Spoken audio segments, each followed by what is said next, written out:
Trading में एक term है रिस्क टू रिवॉर्ड, ठीक है। इसको मैं बहुत अच्छे से समझाऊंगा, अच्छे से समझिएगा।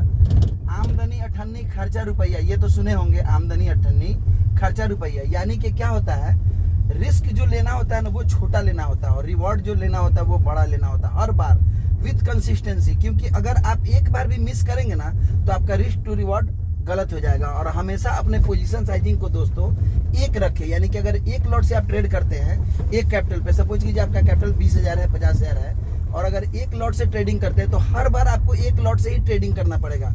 ऐसा नहीं कि कभी 5 लॉट से घुस गए, कभी 3 लॉट से घुस गए, कभी 2, नहीं, आपको सिर्फ एक लॉट से ही ट्रेडिंग करना पड़ेगा, तभी आपका रिस्क रिवॉर्ड मेंटेन रहेगा।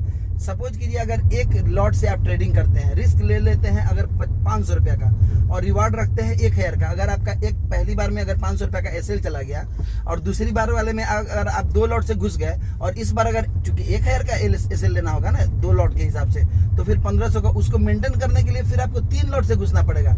लेकिन वहां पे आप क्या करते हैं, फिर 1 लॉट से प्ले करते हैं, या फिर 5 लॉट से कर लेते हैं। तो प्रॉफिट और लॉस फ्लक्चुएट करते रहता है। तो आपको क्या करना है, अगर अपने सेटअप को, इसी को बोलते हैं सेटअप सिस्टम बनाना, डिसिप्लिन बनाना। एक लॉट का मतलब एक लॉट आप प्री डिसाइडेड कीजिए कि हमको आज दिन भर नहीं, पूरे कैपिटल पे, इतने कैपिटल पे हमको एक लॉट ही प्ले करना है।